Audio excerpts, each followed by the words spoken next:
go. Okay, call to order, 4:47. Motion to approve the minutes of our last meeting. So moved. Any discussion? All in favor? Aye. There's no one from the public here, so no public comments.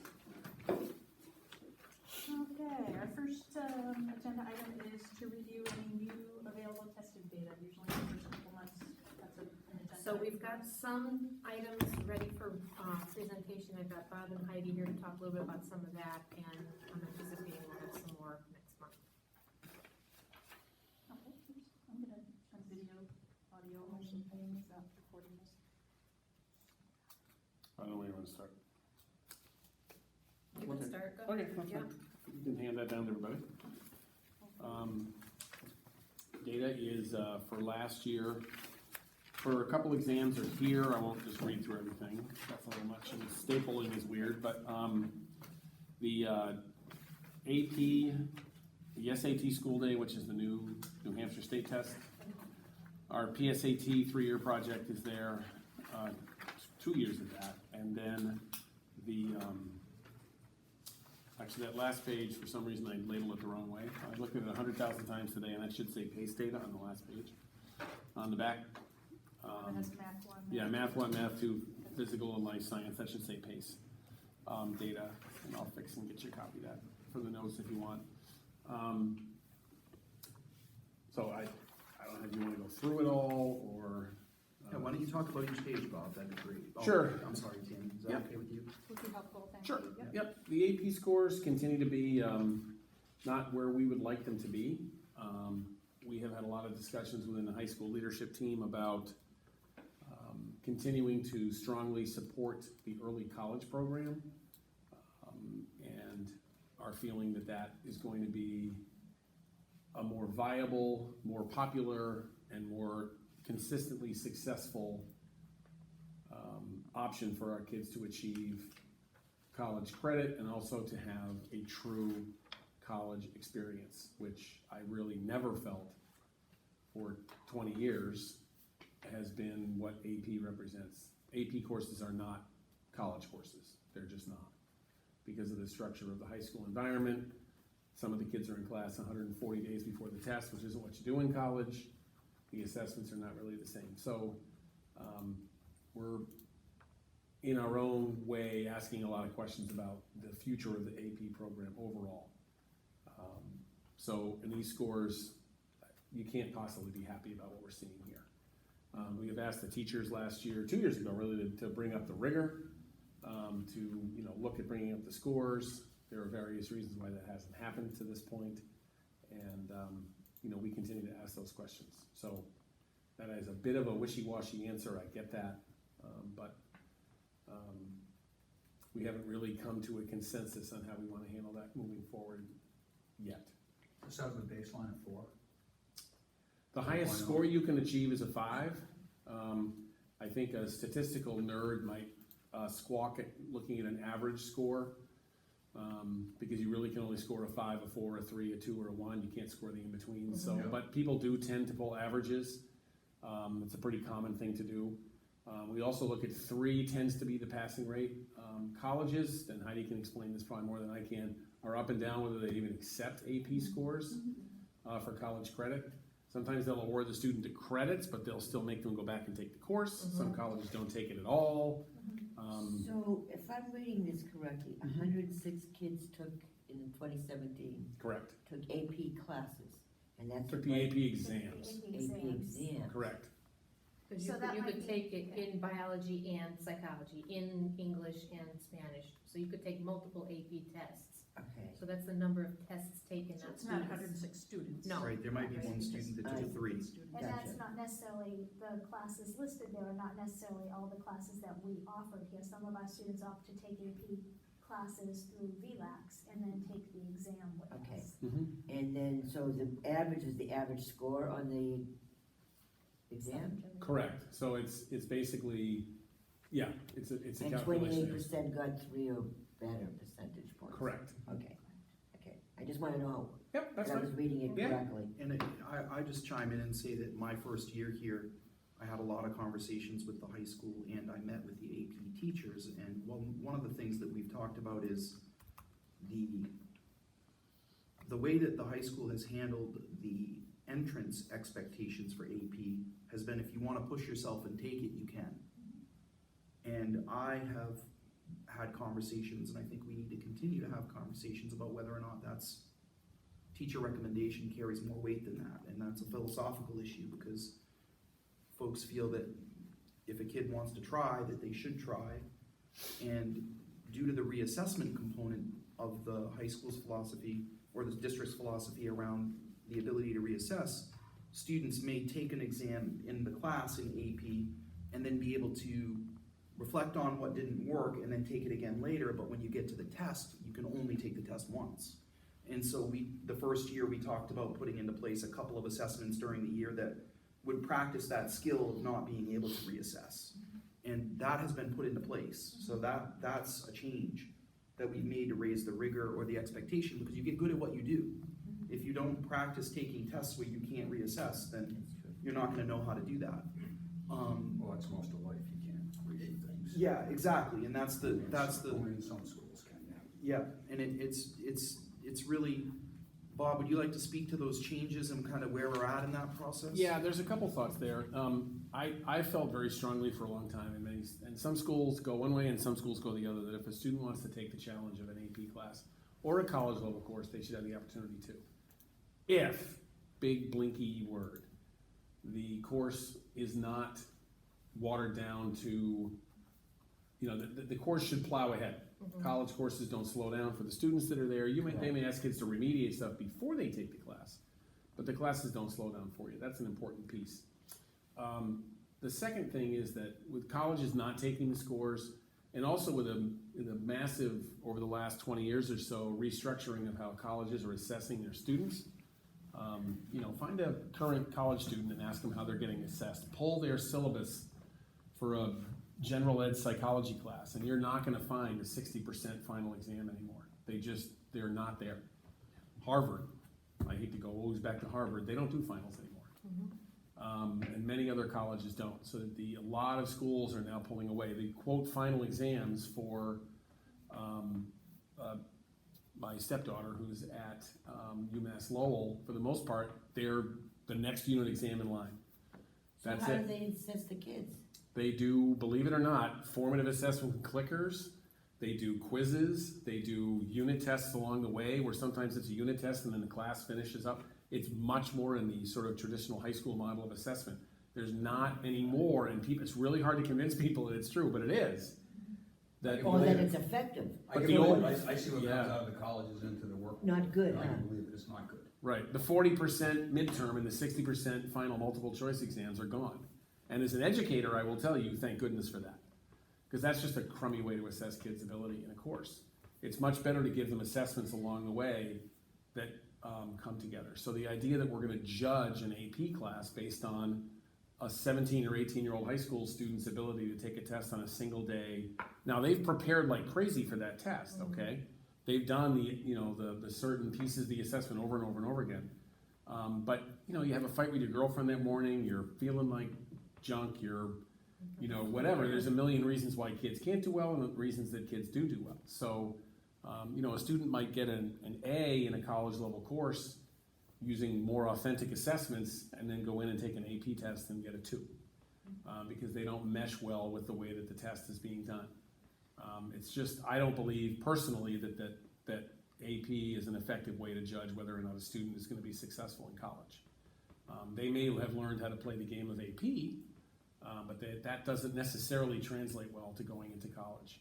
And to your point, you talk about not being able to reassess. Well, I bet every single one of us knows somebody who had to retake the bar exam, the accounting exam, all these sort of standard exams that people are taking. A very good friend of mine went to Harvard Law with Barack and Michelle, were classmates of his, went out to California and walked out the door before he finished the entire bar exam, the first time he took the California bar. He just missed the last 25 multiple choice questions. He would have had the chance to do it again, but there are chances in life to retake. So it's tricky. To me, I think our kids are way better off taking the coursework at Northern Essex in a college-type classroom with some support so they make that transition.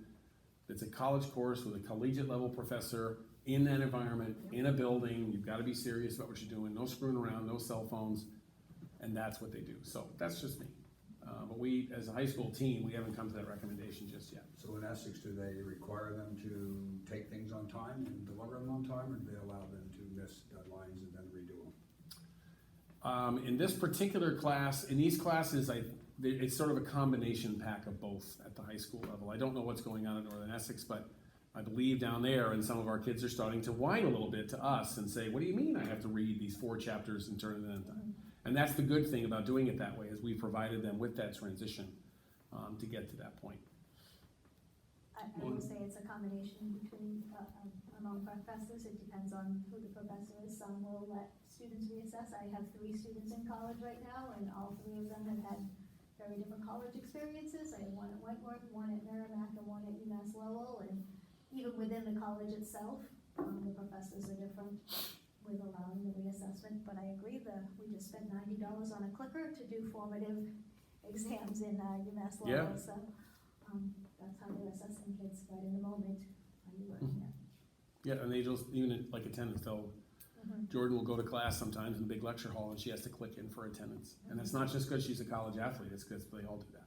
What percentage of our students are enrolled in college classes? I think Heidi will have that for you That's later. coming, yeah, that's Yeah, coming Heidi's up. got that Okay. for you. It's coming. I will say for the AP exams, I think AP, the College Board itself was noticing that students' scores were going down, and so they have just this year started some new supports that they're putting in place for teachers to make sure that the level of rigor is there and that it's standardized across teachers. So I'm interested to see what our scores look like next year. So I keep encouraging fellow administrators to let's pause and let's see what happens with our AP scores this year with these additional supports from College Board. So they have given the teachers here some formative exams that are standardized across the country. They've given them some tracking methods that they can log in and see, okay, Johnny is doing really well on this concept and this concept in this course, and Susie's doing really well on this one, and all of the students in your class are not doing well on this one, so you need to go back and reteach this before we get to the exam. So they're not dumbing down the exams. They're giving teachers more opportunities to gather They help them information from learn the what they kids, need to know. and standardizing what the instruction is going to look like. And I just wanna speak to Jamie's point, because I think I'm all about just putting it right on the table. I have made it very clear that I have a concern about students not having clear expectations and deadlines for work.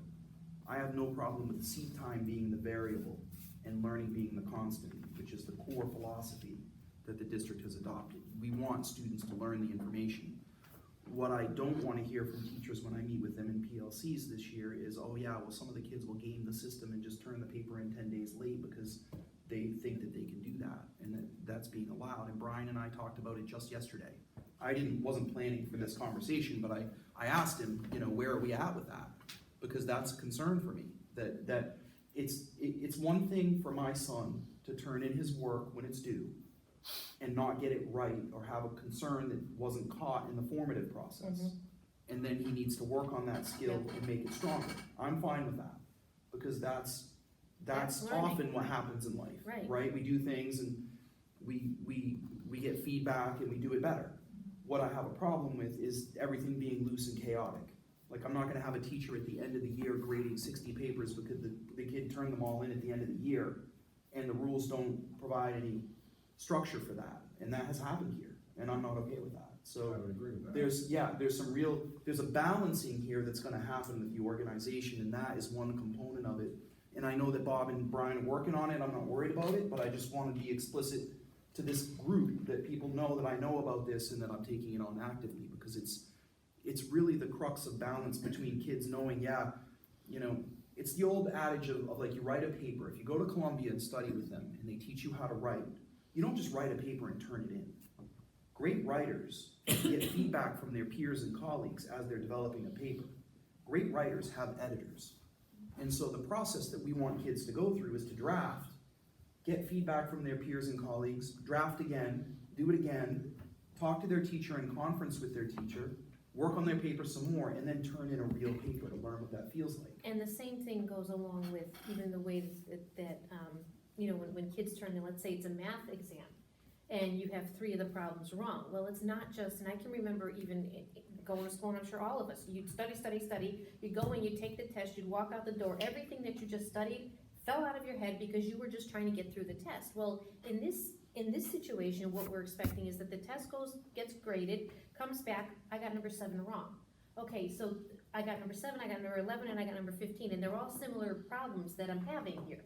So you work with the teacher, you work with somebody else, you work in a small group. Oh, okay, now I know I've made this same mistake in every single problem. Now I can fix that.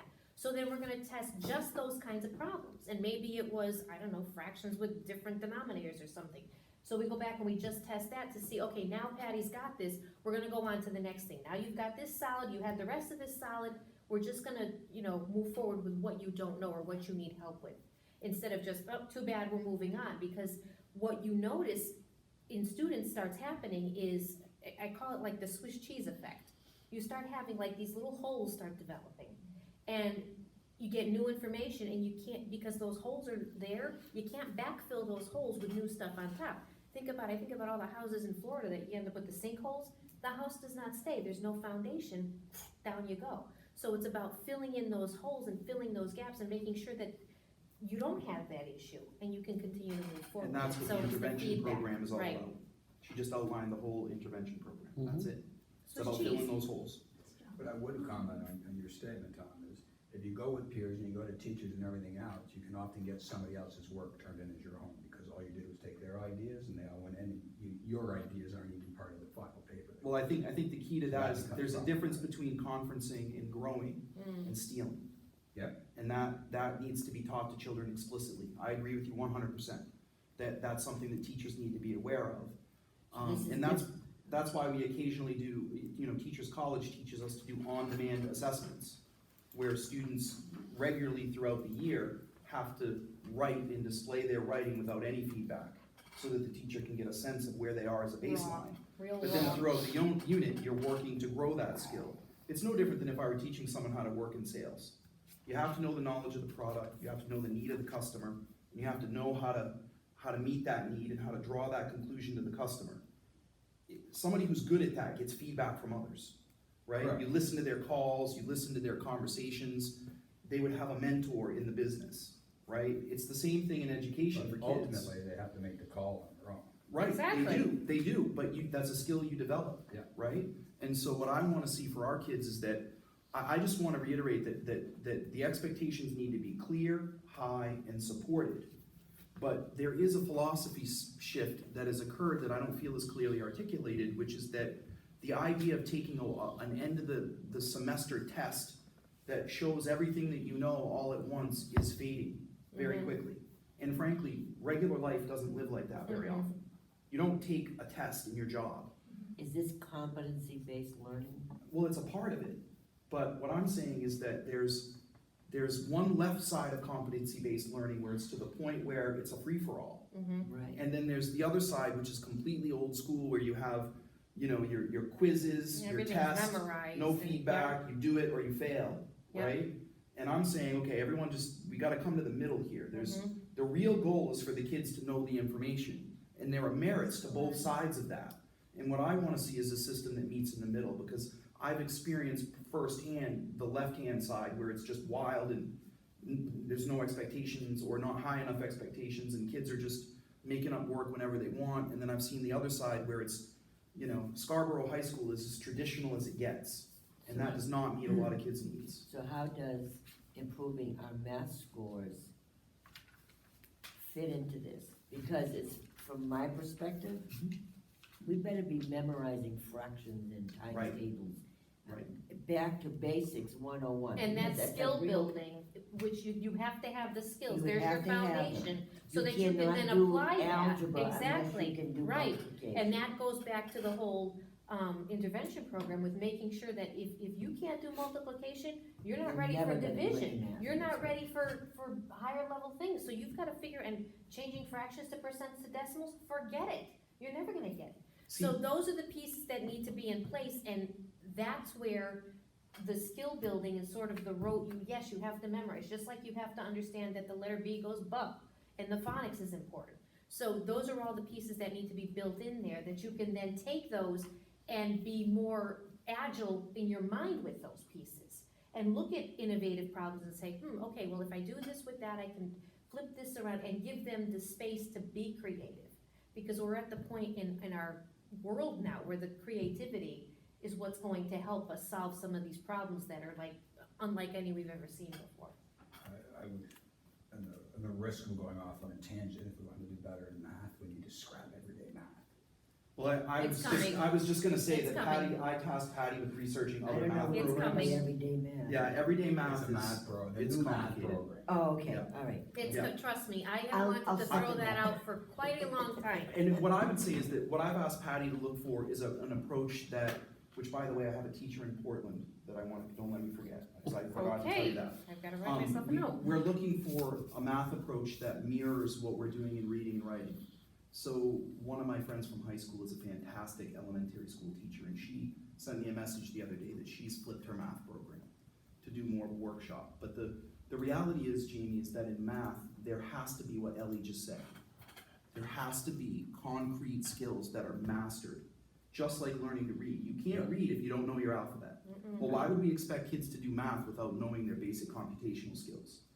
And it's really funny because I have an 11-year-old that we were doing factoring last night, and he's a little slow because he doesn't have his times tables down. And that little bugger has learned at school to say, oh, I can just solve it on my fingers. And I'm like, no, you need to know what that is, right? And so it's just really interesting that even in my own home, I'm seeing the impact. And the older one will say, I don't need that, I can just do it on my calculator, I don't have to remember that, it's on my iPhone, I just pull up the calculator and do it, and I'm like, But that's after you had Mittens would the, work on both of those problems. what's that? Mittens. Both of those. Good idea. I don't wanna be prescribing mittens in July, but Yeah. okay, Can I we'll get go a there. doctor's prescription for that, That's so Medicaid? funny. Mittens, I love it. Actually a fan of Jesus. mittens in July. So what have we Yeah, got for mine high are- school it's all data, around. cause Yeah, I'm let's looking keep at the going. time and I don't wanna, okay, So the exciting thing is that if we wanna jump ahead to kind of what dual enrollment data is, and I've just started pulling this information, you don't have that on here, but Okay. last year we had 52% of our graduating students earned a dual enrollment credit.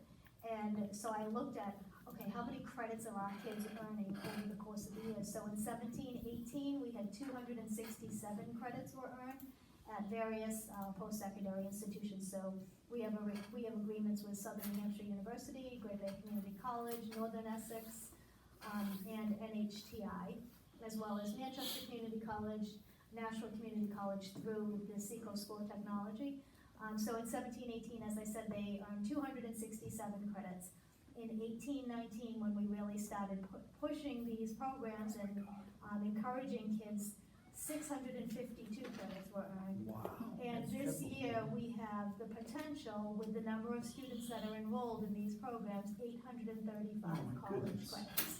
That's and just that's a incredible. forecast, but that's awesome. Yeah, you I send mean, that that's to a me? forecast, so, Could you send that to but me? that's just unbelievable. I think, I was so excited when I looked at that data. And I'm not normally Do a you have any data person. grades for what those are in, what Um, types of disciplines? Sure, yeah, I mean, it's all over the place. Well, let me just send this to Tom. No, I didn't, Oh, you're she good. did. Okay, perfect. So through SNHU, we have chemistry, we have anatomy and physiology, we have sociology, we have French, we have Spanish. Through Great Bay Community College, we have English 101.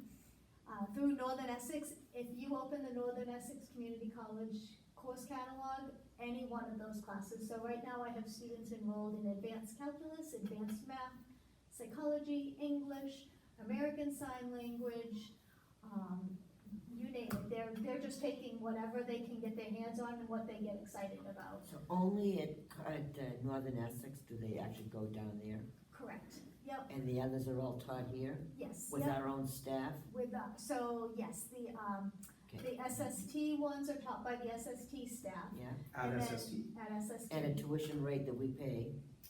We pay the SST, but the students pay the money for the community college credits. Okay. So we don't pay for that, unless we have a student who has free and reduced lunch, then we help them out with that, because we don't wanna be prohibited based on someone's, obviously, financial status. Because these are the types of questions we're gonna get Yeah, asked yeah. from the public, and we need to know, because when I first heard we were doing this, I was not a happy camper, Yep. because I did not wanna pay for someone's college education. Do not think I should do that Mhm. as a taxpayer. Yep. But I'm okay with helping them move forward as long as they're paying the tuition, that we move forward. Yeah, the I really students am pay. okay with that. Yeah, they have to do it. But we're right on that edge there, and if we've got that kind of response, that's telling us a lot of things. Mhm. Well, I think what at the other school, that the NHTI, we had students taking CAD, so the computer assisted drafting Yeah, classes. So all of our teachers who are teaching those classes have been vetted by the community colleges to teach the community college curriculum. So they have to stick to the the college's curriculum, they have to stick to that syllabus, they have to make sure that they're following the unit maps. But, yes, the teachers are taught, are paid for by us, and then the students pay for the college credit. And then Northern Essex, we're paying for the bus to go there, and then the students are paying, and then we have a grant. We have a huge grant, We got yep. the Title Thanks, IV Phyllis. grant, Thank you, that we're Phyllis. using for, to help defray the cost of some of these kids who took a risk to do this program. But I'm the not kids a- are loving it. And I'm not opposed to the paradigm changing. I Yeah. think that's a good thing, but we also wanna bring our public along with it, make sure they are supportive of that. Yeah, Because if the kids are grasping the concept younger and younger, and we can expand resources, I'm not opposed to it. yeah. I just wanna see it have a real impact, positive impact on the kids, Mhm. and a neutral impact on the taxpayers. Yeah. And what I want to speak to also, and I mean, I can go on a tangent too. We can take this whole thing. Right, well, I'm yeah, getting a piece of yeah, pizza. Anyone else yeah. wants a piece of pizza, just let me know. So we Bob? just started I'm good. redoing our school profile, and so we've been looking at our community statistics, and so looking at our post-secondary, how many of our students are pursuing four-year degrees, how many are pursuing the two-year degrees. And so when we looked at Kingston, Newton, and Fremont, the percentages of folks in the community who have a four-year degree are 32, 34, and 36%. And 46% of our students last year enrolled in programs to pursue a four-year degree, which is awesome. I mean, that's That's 10% higher than any community, than our highest community here. So I think that the Kingston, Fremont. it's Kingston, Newton, and Fremont. I don't know which one's attached to 32, 34, and 36. I can get that for you, but I know that's what we just Yeah, found. that'd be interesting to see. Sounds like the Yep. weather forecast in January, 32, 34, 36. And when we think that's a heat wave, Seriously, I know. But if you think about now, these students are taking on, 835 credits. They're already making that jump towards doing those two-year and those four-year degrees in the safety of us. And the kids are coming back, as Bob said, and I have to do this paper. It's due Monday, and I only got the assignment today, and it's Friday. I'm like, that's what college is. Yes. How can I help you? Let me help you get ready. You need to communicate with your professor. Let me show you how to log in and do that. You have to do it from this email, not that email. So there's a lot of support that we're giving them, but the kids are getting it, and the feedback that I'm getting from parents are, she comes home, she's excited about school, she loves going there, like, it's just so positive, so. And these are also high school courses. Mhm. And I think that's part of what you're driving at, is that we're not paying for the kids to go to college, we're paying for them to go to both. Mhm. So this, because we look for our students to, get at least 24, I always get the number wrong, 28, 28. sorry, every time. And a lot of them get 32 or 33, they get more than that. That this college piece that they're taking is part of that 32 that we would really like all of our kids to achieve. That Right. diploma with distinction is that 32 credits. yeah. That's part of it. So they're attending high school at college, and they're attending college while they're in high school. So that dual enrollment piece is really important, and it just gives them such a leg up. Yes. And we haven't really talked to the kids in a year, but I think, and Heidi would know better than anybody because your son or sons did it. When they get to college, they're going to be just that much farther ahead than their peers that have arrived there and have never taken that kind of course they're feeling that pressure without the support, our kids are feeling the pressure with it. The other thing is that first generation college students, Right. there's a huge benefit, and I did reach out to, I know I emailed some of you this, my high school guidance counselor, who was a huge influence in my life. I had lunch with him this summer. Well, it turns out that for the last 18 years, he's been working for a college or a high school that has achieved the goal of getting kids an associate's degree before the end of high school.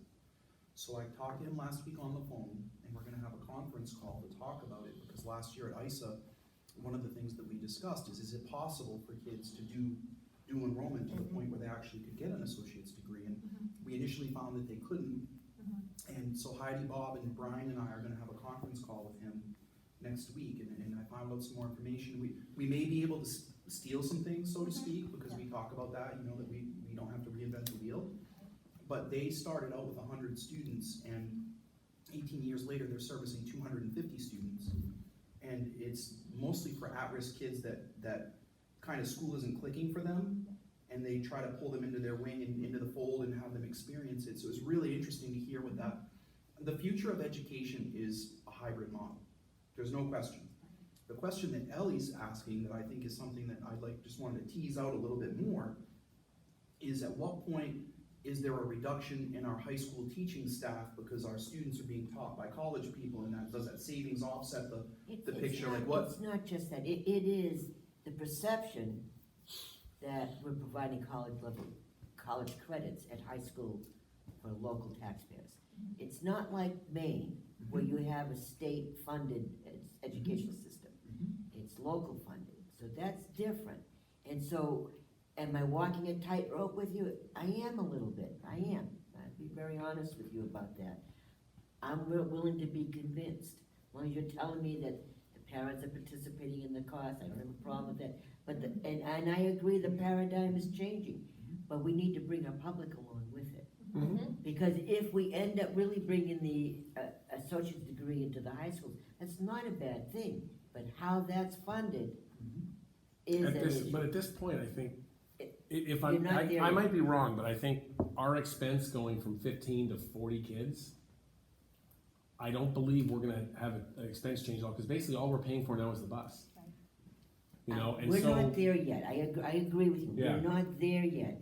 But if the model keeps changing, and I Right. anticipate that it will, as we move forward, because we're gonna get more successful at it. sure, Kids are excited about And it. the kids are excited, and it's telling me that the kids are ready sooner to move on to a more sophisticated level of education. But we also need to bring the public along with us. Are other schools, I'm sorry, are other schools doing this? Absolutely. Like Raymond and Pinkerton, for example? So Pinkerton just got into an agreement with UNH. Pinkerton's the only pilot school that they're letting do it in New Hampshire, because I wanted to grab onto that, but they wouldn't let us. They said, we're just piloting it with Pinkerton this year. Okay, But as far as the schools that are joining with us down at Northern Essex, and quite honestly, we're at Northern Timberlane Essex. is, Timberlane has students there, but it's primarily the Massachusetts schools because it's a Massachusetts community college. But we're so close to the border, Correct. it's quicker for our kids to go there than it is for them to go to Portsmouth, yeah, to do Great Bay Community College. Yeah, okay. We're kind of on the cutting edge of this. It's bigger here than other places. Okay, that's what I wanted to know. Yeah, but I would say that the trend is this way. Yes. And it's not just now. 15 years ago, when I was a high school guidance counselor at Scarborough, we had a lot of kids doing dual enrollment there because it was so close to the University of Southern Maine. I'm Right. hoping that one of the benefits of the split of the elementary school, which brings parents more involved, they're pissed off at us, I think it's a beautiful thing, that they may finally get engaged a little bit in the Yeah. schools, that would be the time to start getting them thinking about this kind of progress of where the kids end up in high school. Start sooner than later, and I'm sorry, Jamie, I didn't mean to. No, the reason I like to see the parade is there's a number of benefits to this. One is the experience itself. Yep. And getting into the real college, getting into a four-year college, Yep. wherever you're going, and having some of that background. But it also allows for a more efficient delivery of education, because you can have people taking advanced calculus or whatever, that you, within Sanborn, there's a population of 8 people that wanna do that. Exactly. Within Northern Right. Essex Community Right. College, there's a population of 32 people that can do that. Right. And it's just a more efficient delivery of educational services, and it allows people to be able to get into one of 2 areas. Higher levels than they could otherwise do because there's not sufficient number here, Yes. Yeah. or pursuing passions that otherwise aren't available because you just don't have the ability to cater to Economy of those scale. passions. Yeah. Scale, yep. That's Yeah. those The are Americans, big yeah. pluses. Yeah, Yeah. those unique sort of interests that kids might have, that forensic science, like, we don't have cadavers, lying around that we can just say, They're go usually explore. critters, roadkill. Seriously, I know, here's a skunk, it's like, yeah, I don't wanna do that. Exactly, there's a benefit. Yeah, well, look at I have 3 students doing American Sign Language, so for foreign language here, we have French and Spanish, and they're not interested, but they'll be able to get their 2 years of foreign language With through American Sign Language, Really? and that will qualify them Yeah. for Wow. a It's 4-year fantastic. college. Yeah. And That's so awesome. would these students maybe not have been able to get into a 4-year college because they're not interested in Spanish and French? So maybe they would have started at a 2-year college, which is fine and great, but now we're able to give them that experience while they're in high school and then get them ready for that 4-year And how college. useful a skill is sign language, I mean, Absolutely, honestly, yep. so great. It makes me a little annoyed when I have a meeting with all of them and they're sitting there already talking and I'm like, stop that! I don't know what you're saying. Well, one student who finished That's all AP right. Calc as a junior, so this year in his senior year, I wouldn't have had a math class for him. This is a kid who's going engineering, so what would we have done? But now he's able to take Right. an advanced calculus class with other students who are just as Yeah. advanced as he is in math. I don't understand him when he talks either. Well, I think too, that the one thing that, Tammy, I'm sure that you remember last year, we talked about the idea that there's probably going to be a point that Ellie alluded to where it tips to what my friend Dave talked about when I spoke with him was that they started to realize that if they had a mixture for the freshman and sophomore years of classes that were more kind of like high school and some college courses, that they noticed that in terms of the prefrontal cortex development, the kids' cognitive skills, that as they got to their junior year, they were just ready to go to the college. So their juniors and seniors aren't taking high school classes, but the freshmen are, because they need that structure for their prefrontal cortex. So he was talking about the brain research and just kind of that relationship that he validated what I was thinking last year, that I can see a future where your junior and senior year is either a hybrid of classes at the high school and college, or just all college courses and you're working with an advisor at the high school. That's maybe 10 years away, 15 years away. But when you look at how fast the number of kids is growing that are taking, she didn't even talk about the number of kids that are doing extended learning opportunities as part of their Right. Yep. credits. That's a huge sea of kids, hundreds. And, Yep. just, these things are taking off here because of the faculty that we've got in the buildings. That they are the ones who are willing to go out and try something new. This is why, like, we're often on the cutting edge or the bleeding edge, whatever you wanna call it. Yeah. Like, we're ahead of other people, and people are looking at us like, you're crazy. And then 3 years later, they're coming to us saying, okay, we How'd wanna you be do that? crazy like you. Right. Tell us what you did, because our staff and our faculty are ready to say, you know what, let's try that, let's give that a go, we can see what'll happen, what's the worst that happens, it doesn't work, we don't do it. Or instituting a summer program for college classes for even kids who live in the district that need to take a class or two to make up or catch up. She's about to tell you that we already have. We've already, it's part of the NECO program. Okay, Yep. They can do that. They Okay. can do it, yeah. Good. They can actually start the summer of junior year. That's cool. The summer Yep. before their junior year, they can start taking classes down there. As soon as they sign on the dotted line saying that, yes, this is the path that they wanna travel, then they can start taking classes. So they can potentially, for the super motivated kiddo who really wants to be on that college campus, they can potentially earn that associate's degree. That's classes at nighttime during the fall and spring, classes in the summertime. So some of our kids, they need to work, they just need a break. They need to be at the beach and just give their brain a break. But I mean, a other lot of kids adults who, that need a break too. me too, yeah. But other kids are real motivated and they'll do that. And there are programs where kids are graduating with their associate's degree in high school in communities that are much more disadvantaged than this community in Lawrence and in Lowell, where there's not a lot of support, No. like what we have here No, for and if we education. really get those kids reading and doing math in the elementary levels, they can conquer that nut, we will be miles ahead of Soaring, everyone else. absolutely. Exactly, Yeah. exactly. Roll up iPads. Okay, Is that, let me jump in here, iPads. because we only have about 20 I like minutes iPads. left. So I think, let's look at the PACE data in our next meeting, because we have, probably have some other data, I assume, coming. There'll be more by October, yeah, definitely. Now, Because I would like PACE. to walk through of some of the rest of the data. So let's put that aside if we could, because I don't wanna not get to discuss our committee goals or the portrait of a graduated doll. And I'm not sure, we might wanna defer the report card committee discussion for next meeting as well, but, so items 2 and 3, I definitely wanna have some discussion. Do you wanna start with goals, or do we wanna? do yes, it's portrait the of a next grad? item, let's do whatever you want. Okay, we'll do goals. So, do you guys, if you have any ideas, let me know. I printed out the goals that the board adopted, at the end of, in June, at the end of last school year. And, the third goal, I don't have the whole text, but it was basically to complete the goal that we had last year of mapping outcomes and also explore report card options. So I think we probably wanna set a couple goals around those, but I want to be able to, I wanna have a little more definition than we had last year, because we got to the end of last year and we weren't really sure if we had actually, in our committee, met our goal of mapping the outcomes, et cetera. So I would like, you had said that we met that about 80% last year. I think that was kind of the consensus, so. So what did you have in mind that was not met in as specifically as possible? Oh, put me on the spot. I guess that, yeah, no, it's okay. Do the best you can. Yeah, no, I will, I know that we can hash it out. I think that the first step was really, you know, if we wanna talk about mapping outcomes, we have to talk first about where we are in terms of, our expectations for academic outcomes at each grade. Right, so I think that it would be great if this committee could kind of lay out and have consensus and input from teachers about what the expectations are at the end of each grade level, particularly in math and reading. And Jamie, that would frame the work around the math program.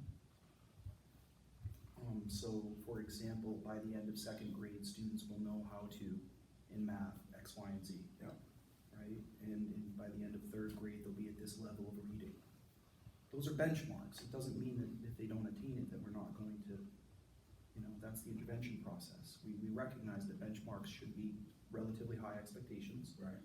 And I think that the district has done a really good job of laying out what the curriculum is in those grade levels in that horizontal way, but I'm not sure that the teachers are fully aware of what the end of year expectations are, and then the teachers need to backward plan what that would be for units. So Teachers College gives us a certain number of units, and what I've told the teaching staff for grades K through 8 is the expectation is that in writing right now, that at the end of this year, you'll teach the 4 core units. In another year, we need to start talking about the reading process and adopting the units in reading. So that will help map those outcomes and the process for getting to those outcomes. And then in math, we need to really look at our math program and what we're going to do, because I don't think we're going to stay with everyday math. I think it's pretty safe to say that everyone feels like that's okay. Your lips to God's ear. Yeah, it's No, really not. it's happening. It's happening. We are hopefully on the list to potentially pilot in certain grades from 2 different publishers, units. It might not be a whole set of things, but a unit to see what that's like, because the teachers have had it with it's universally, Tom's right, it's universally disliked.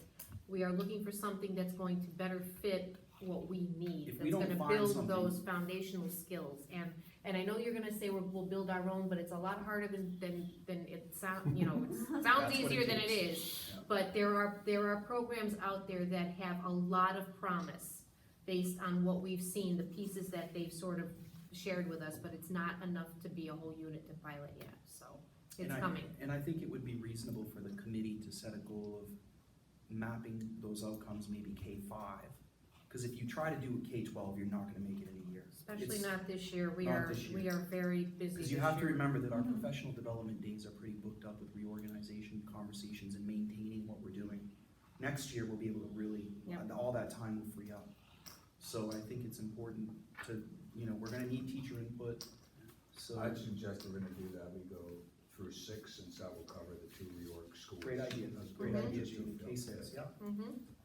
And the nice thing is our 6th grade team has been an early adopting group of Teachers College work. They are on fire. So they're doing a really good job with it, and I'm really excited to work with them. The history and English teacher in particular are really right on it. So they're leading some work, and they'll be a real good group to have input. And also, it ends at them. Right, if we do a sequence of K to 6, they receive the elementary school students. So if you're backward planning, knowing what you want them to know and be able to do at 6th grade, then you do 5th grade, and then 4th. So there's a process of backward planning, and the nice thing is the Teachers College units give us a leg up to get started. The real work's gonna be on what's taught outside of those units and what we do for math. So those 4 core units take up about 80 to 90 teaching days in a year. And so I think the teachers have heard the message that the reading is coming, but it's a big shift. Mhm. And I didn't wanna put that on anyone this year with everything else that's going on. We'll do that when people have more mental capacity in another year. We've got the phonics, K and 1, because those are all set, those are going. 2nd grade, the publisher still has to spit out part of that, but that'll be starting probably in January.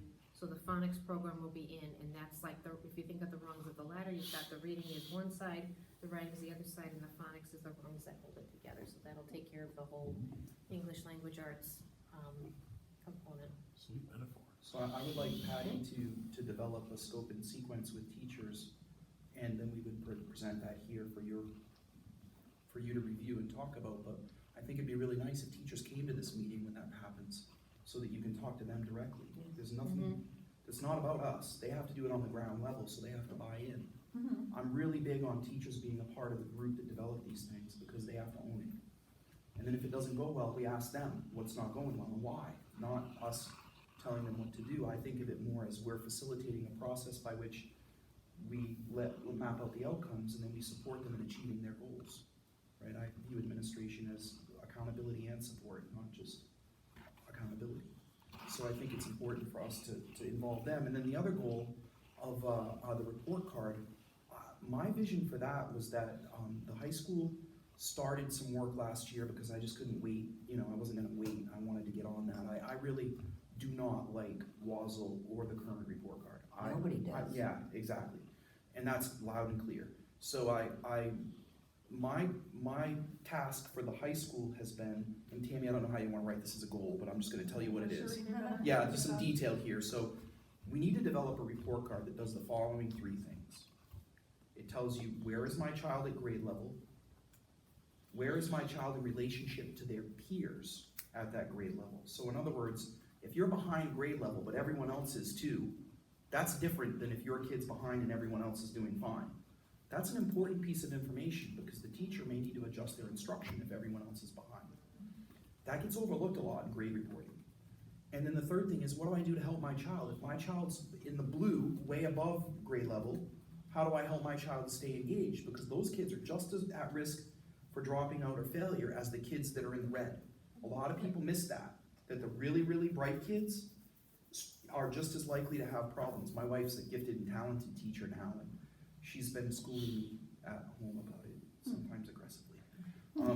So I think that Listen to the women. I do. I listen to my wife. I do. Your lips to God's ears, as Jamie will say. That's pretty good, Patty. I have to admit, that was good. So then the report card then would explain to the parent, this is what you can do to support your child, regardless of where they are. That requires some form of a narrative component. That gets really hard when you have 120 kids at the middle and high school level, when you teach multiple sections of 20. It's easier when you're at K-5 and you've got 20 students in your classroom. So the question is, how far, and I don't know the answer to this, but how far does the narrative component go for the high school and middle school teachers, and how many comments are kind of like generically loaded and they can just select them versus individuated reporting, I know as a parent, those are the three things that I wanna know about my child. Are they on track? Are they on track with their peers? And what can I do to help them? And if the report card doesn't give them those three things, then it's not gonna work. I would agree with those. My biggest issue with the report card, and we're trying to solve it in this meeting, is the distinction at levels is very nebulous. One is consistently demonstrates, and one is, there's two different words, applies regularly or something like that. Yeah. There's a difference between an E and a P, those two sets of words. Yeah. I've talked to different teachers that have said, well, it's not possible to get an E in that in my class. I don't understand that concept. If the person can perform above, why can they not get the above? Well, we don't cover E stuff. Again, I don't understand that concept. The other issue is whether people like it or not. My affection is obviously grades. People know that. They see me talk about it with A's, B's, C's, and D's. Parents understand that. They don't understand when it's coming home with E's and P's and BP's and BB's, and they don't know what that means. So they just basically shut down and say, well, those are the professionals, I'll just leave it to them because I don't know what the hell I'm doing anymore. They come home with new math, I don't get that. They got these things I'm used to, what the grades were when I was in school. That helps cause some of the disengagement of parents with the teachers and with the class. And I think you have to, somehow you gotta get them back involved in the equation. And I think what Tom is talking about will answer that part of it, because I think with, just like anything, it's a communication thing. It's, have I explained myself well enough to you to understand? It's the same when you go to the doctor's office. I mean, they can talk in their, whatever, it's like, okay, well, tell me, do you need to remove my sixth toe? Like, what's going on here? So you wanna have the communication be very clear, and I think that's the crux of the matter here with the whole reporting system, whether it's a card, a sheet of paper, a display on, because a lot of us, we look on our phones, how's the kid doing? I mean, the whole sending it home in an envelope, it's sort of like, but you want some sort of communication that's gonna make sense. And if you wanted to find out more about it, you could figure out a way to access that through that reporting system. And so we've already got started with a company.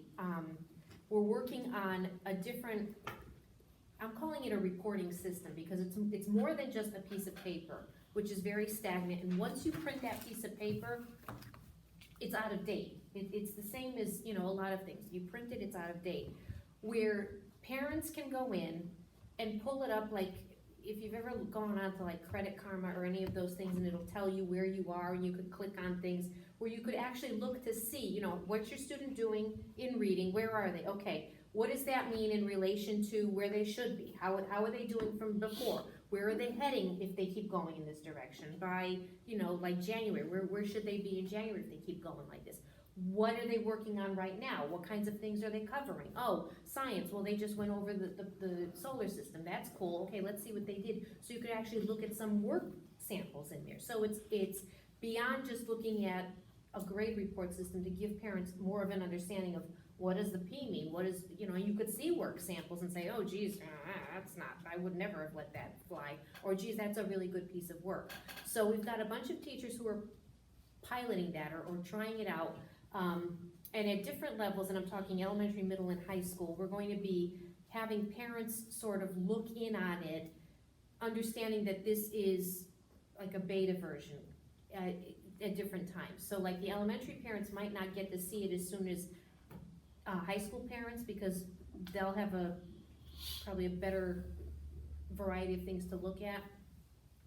And as we develop this system, and really it's just at the beginning, we just started school, we're just loading in all the student information, and the teachers are starting to get used to it. And we've got monthly meetings with the company who's developing this to see what needs to be done. And the company is very responsive to what we need changed. If we don't like the way something looks, they're changing it. If we don't like, how long it's taking to do something, they're changing it. So we're hopeful that this is going to work on all the levels, and also for like secondary kids, for them to be able to go in and see, okay, I handed in this assignment, or this is what I did last time. What do I need to do to improve my grade? How do I fix this? When do I get a chance to talk to the teacher about this other thing that's coming up? So we're looking at something being a little bit more robust than just a report card, so we're calling it a reporting system. And having input from this committee about, the system, and I would probably have somebody come in and show, once we're at a point where I think we're ready to go into prime time, have you folks look at it, and I'm thinking like November, maybe December, once we've got enough stuff in there for you folks to look at, to see it from different perspectives and give us some pointers from, you know, the outside perspective. So I've seen 2 goals outlined just now. Mapping the outcomes, K through 6, and revising our reporting system. I think I had I actually. think that's I plenty. heard another one in there too, actually. Is there a goal to have better definition on a different math program by the end of the year? I think that's gonna be a little ambitious, because we're waiting on the publishers, we're looking at piloting, we've got the reorganization, I'm worrying about our teachers, their heads going up and spinning, and, you know, it just, I don't want them to, we will be trying them out, but our trying them out is dependent on when the publishers are gonna spit them out. They could be ready in January, they could be ready in March, and I don't know if by June we'll be ready to say we're all moving to this, if it was only 3rd and 6th grade that tried something. Well, could we say that we'll be piloting? How about explore? Exploring is good, I'd like exploring is good, Have that as at least a regular agenda item. Yes. To get reports as you have. them yes. on We could the do that. I don't know that we'd be progress ready to reports. move, cause I'm just worried about, and I know a lot of these publishers, and the phonics program is a good example. Oh, it's coming out in May, and you look at the website, it's coming out in June, suddenly it's September, and you're going, I need this, like, it just, so, us waiting for these 2 that are the best ones that have been, looked at by a couple of clearinghouses that do this kind of stuff. Everybody's waiting, and I think that the publishers are being careful about what they put out, because they want it to be the quality that everybody is sort of expecting. I just right? wanna create our own, but I'm being told no by Patty. No. That's, Trust me. I'm trusting you. We I'm would have a trusting you, lot of Patty. people, That's why you're the Especially this curriculum year. person. You do. not this year, no, not this year. I will have a lifetime supply of Tums coming to the house, or Rolaids, I don't know.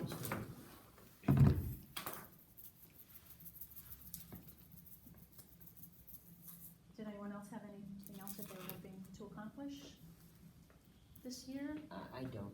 When we get to June, when we look back?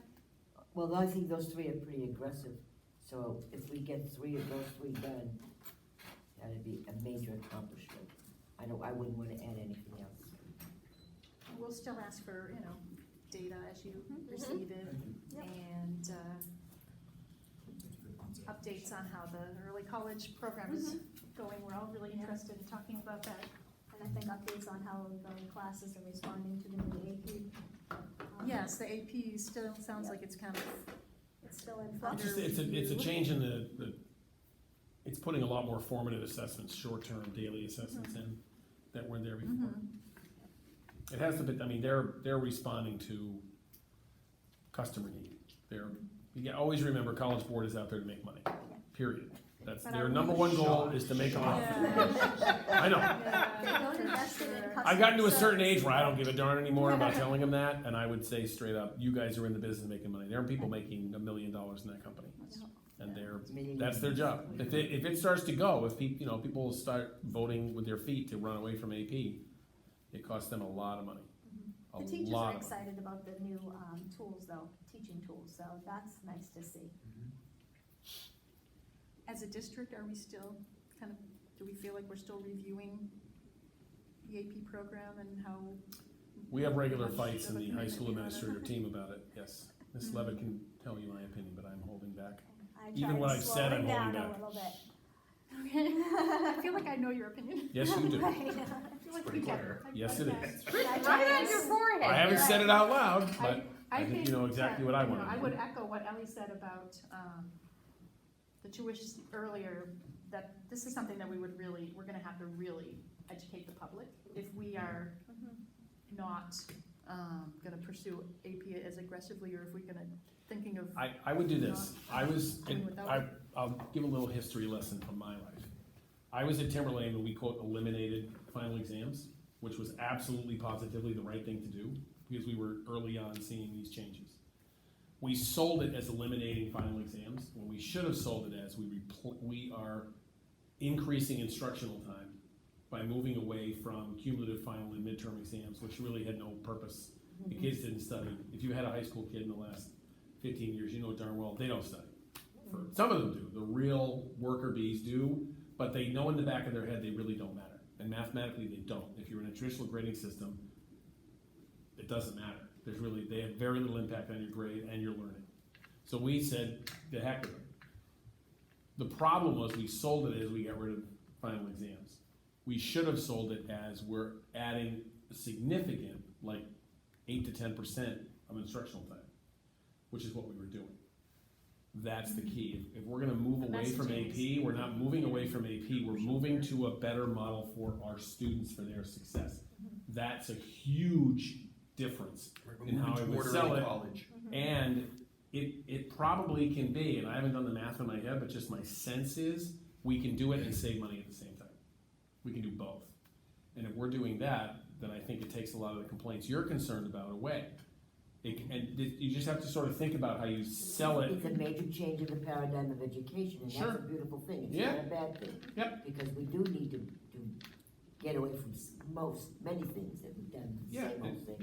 In the last 45 years, one of the biggest complaints in education is we've shifted so many resources towards special ed, and nobody wants to deprive those kids of anything, but a lot of that money has come at the expense, quote Of the unquote, regular. not sure I'm totally believing that, of our kids that wanna and can push. Some of those kids have IEPs, obviously, but they push for it. This is an opportunity for us to do Intervention that. is in lieu of IEPs, because technically, every kid can be emotionally deficient at any point in their educational career. Oh, good lord, I'm in high school, they're all emotionally Right. deficient. There's Never mind the 745 of elementary, them. exactly my point. Right.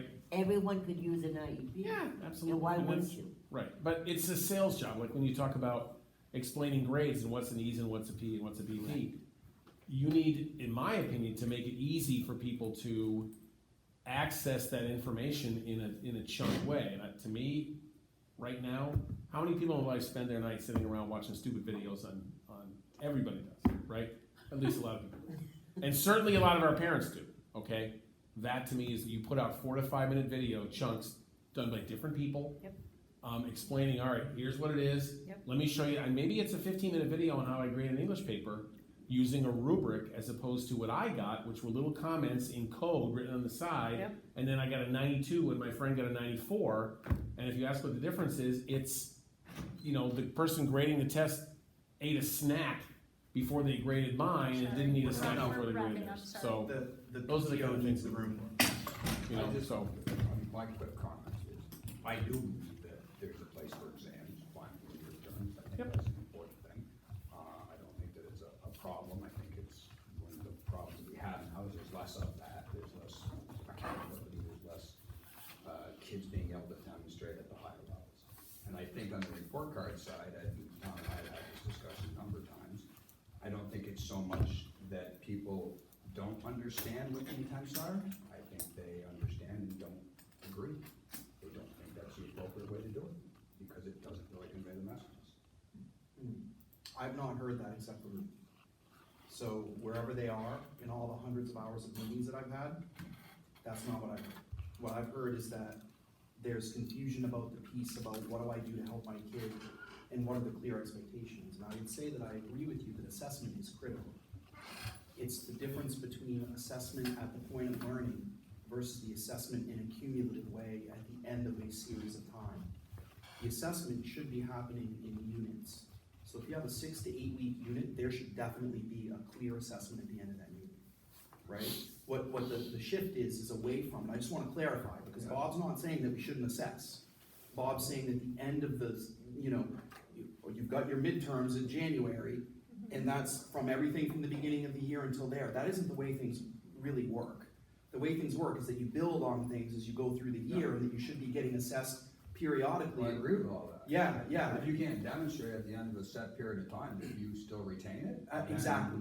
You can't really learn And anything. remember what I said about the on-demand writing, Yeah. right? On-demand writing is without peer conferencing, it's without teacher input, it's clean, and it's designed to give them a baseline of where you're at. It's the same thing with the reading assessments. You read it right there, and you're at the level that you're at, and then they work to get you in the just right book. The whole is math.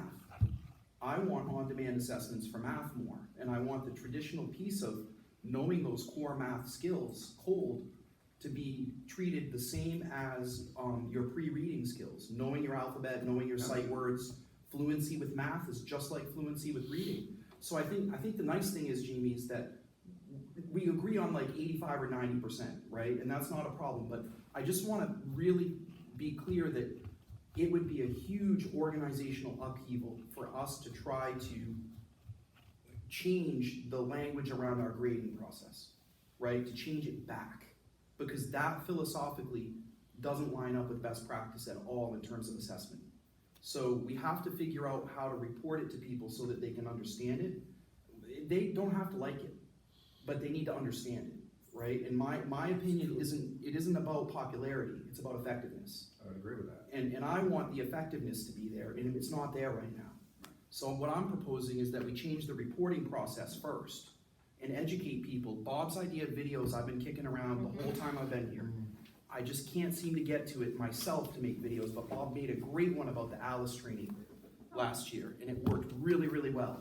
So that is a really good way to get that process started. And frankly, in terms of goals, it might not be a bad idea to have the high school or the team, it doesn't have to be a goal of this committee, but one thing that we can work on is coming up with a video that explains some of those grading practices to parents and get feedback from you as to whether or not it works, right? Because yeah, and you'll have a kid I explain do it in like an that. ELO. I do like All right, that. so we'll get back to you on that, okay?